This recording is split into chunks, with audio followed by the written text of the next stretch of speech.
Hello people, today I'm doing a review of the new Marvel Disney Plus show, MoonKnight. I knew nothing about this character going into the show. All I knew is that he looked like that and he has DID. And Oscar Isaac was playing him.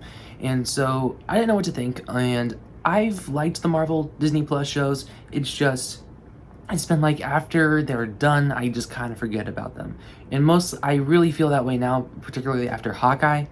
I really enjoyed it while I was watching it, but once it was done, it was like I really kind of forgot about the show. And it wasn't as bad with WandaVision, Falcon Winter Soldier, and Loki, but it's starting to feel like they're starting to have a little bit of formula, and you can kind of see through that formula a little bit with people are like making the jokes, oh, they peak at episode 4, episode 5 is really, really good, and then episode 6 is a big drop off. And then like episode 5 or the episode before the finale is being like the big character study into the character right before the finale. So we're getting really, really used to that. And while this show does do it, it does the best possible version of that formula it could do. So for that reason, I really enjoyed this show.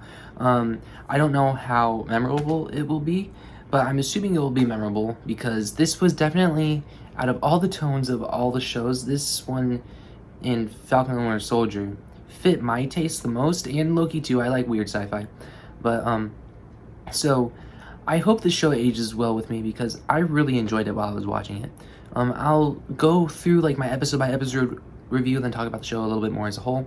Episode 1 I thought was a really, really solid start. I actually really, really liked episode 1. It's just I'll get into my problems with the first 2 episodes once I talk about episode 2.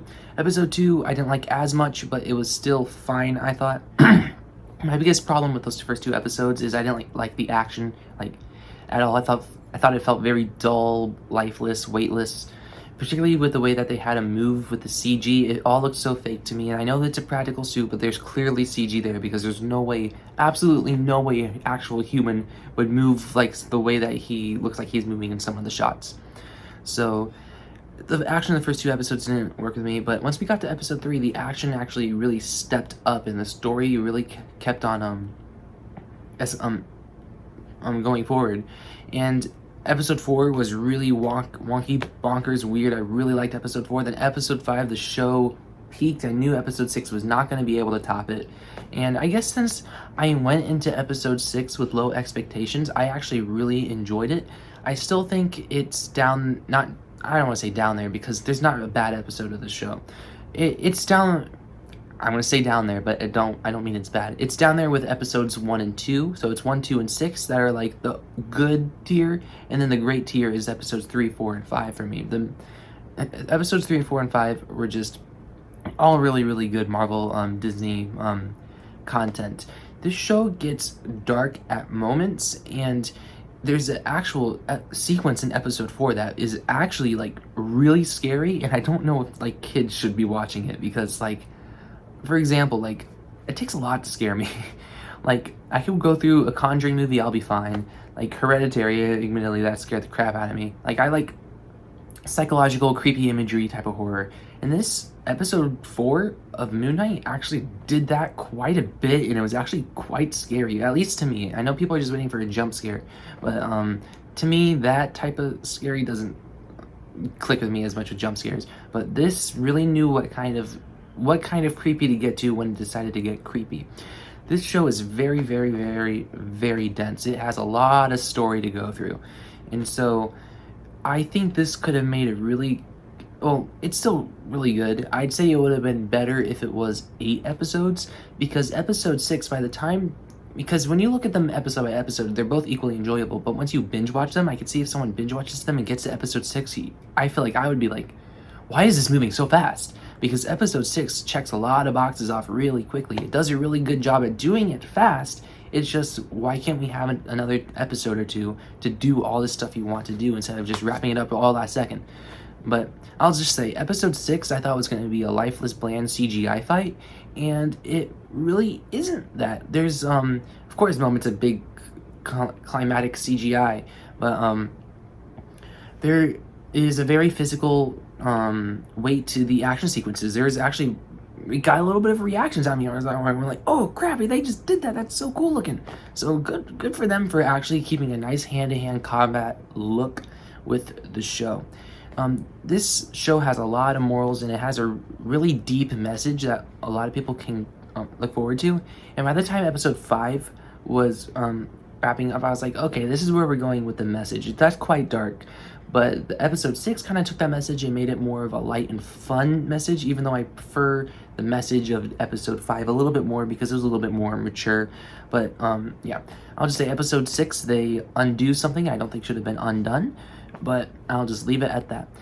And yeah, let's talk about the characters. Oscar Isaac is amazing in this show. You've heard it. You know it's true. He single-handedly gave him one of the best MCU performances to date. Like, the way he flips back and forth between Steven and Mark, like that fast, particularly in the last episode. He goes back and forth with none of the, like, the jumpy edits that they do when they did it before.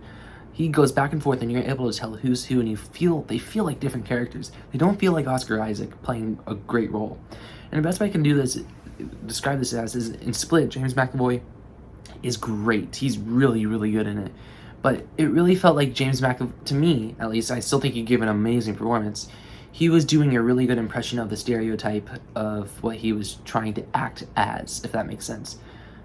With Oscar Isaac, with his depiction of DID, really felt like two characters to me. The fact that he was able to pull that off is really quite accomplishing. Good on him.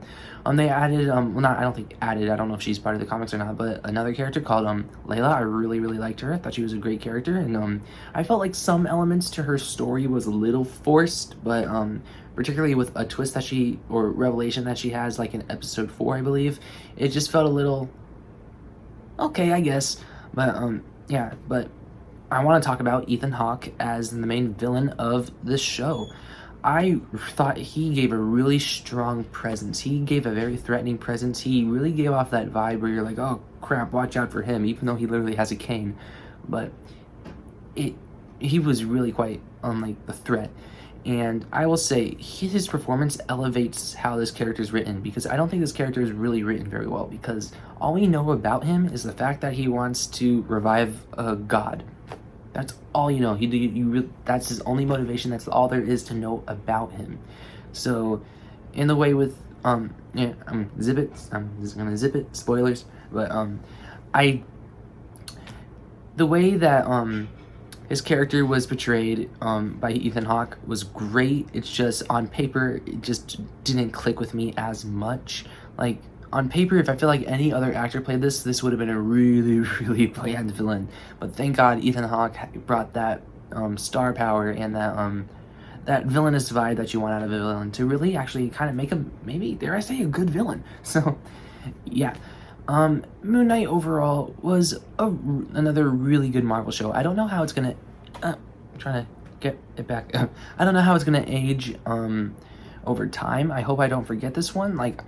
The one Marvel show that stuck with me the most is Loki. I just hope that this is another Loki, because I know how I feel right now, and I feel very strongly right now that I really like this show, even though it does fall into the MCU mold of TV shows just a little bit, and it does have some weak action sequences in the first part of the show. But at the end of the day, it took a good enough landing for episode 5 and had a strong middle episodes to where I can say this was actually a really great show. So yeah, I'm gonna give Moon Knight, maybe limited series, maybe season 1, who knows, 8.7 out of 10. Comment down below what you guys thought of season 1 or maybe the limited series of Moon Knight. I'm very curious to see what you guys thought. And how would you rank them with the other MCU shows? So yeah, anyways, like, share, subscribe, and stuff like that, and adios.